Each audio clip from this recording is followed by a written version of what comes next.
Mayong adlaw sa tanan, so niami dinhi karon sa usa ka ilado nga lugar nga muhatay og mga bamboo furniture. Usa sa among nahinabi nga si Sir Jolan Okday Morillo, 43 anyos, usa ka bamboo furniture maker, lumad nga residente sa Zone 6 San Miguel, Manolo Fortich, Bukidnon.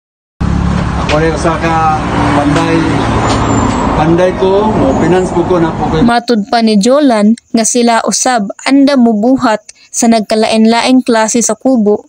Ana ay single room, double room ug A-house ug kani nakadepende sa request sa usa ka customer. Dako usab ang iyang pasalamat sa maong lugar ug sa kubo nga nakaabag-abag sa iyang panginabuhi.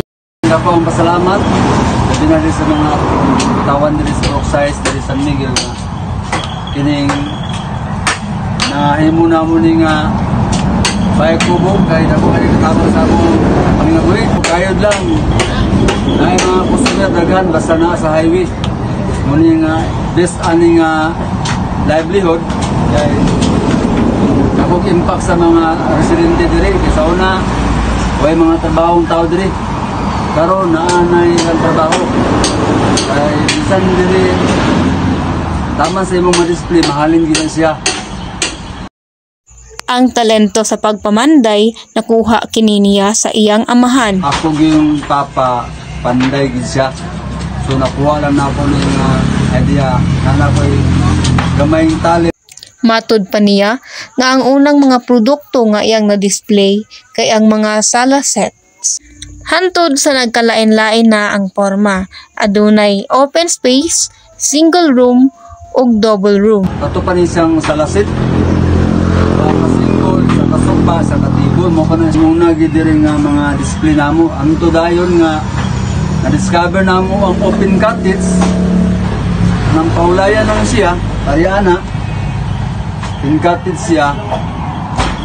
Dayon sunod na single room. Single room na mag-iban ng mga customer na gusto sila og na room.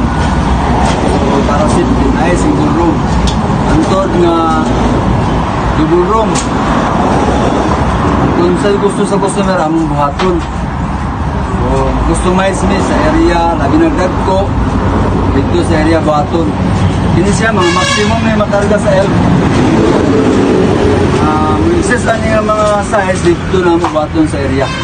Usa sa mga rason nga nahuna-hunaan niyang himuong negosyo ang mga bamboo furniture kay siya hilig og panday nga mao ang iya ang skills. Ganahan man po panday. O na ay man tong kini kay kita may busing, may mga tao na ako. Usa sa nagkalaing-laing style sa kubo mao ang open cottage, color roof ug kugon. Naapod mi kugon. Kung gusto sa customer nga kugon ato mas bugnaw, pwede. Pero gusto siya og pang dugay madaot. Aside sa kawayan, gagamit usab sila og uban nga materyales sama sa coco lumber. Mostly gid makita nimo diri mo nang itawag na to bamboo furniture kay bamboo manggid siya. Bamboo gid siya. Ay coco lumber. Ano siya? Iya usab nga gihulagway ang proseso sa paghimo sa mga bamboo furniture. Kita gawin pagabot diri. Gabaso na siya, kung magabas kagis. Kita niyo na mga kanya, kagis. Ibulad sa namo na siya kay para minus wala na bukbok. Gulong. Magulong, ayaw na siya. Ibulad na mo na, ibulad na pulutro, dayon. Magbalay ni, man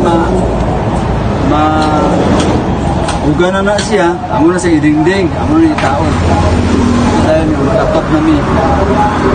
Customer na lang na among raton. Gihinabi usab niya ang kadugayon sa pagbuhat sa mga kubo. Yung gagmay, kanang open cottage, na nasa sa mga 1 week.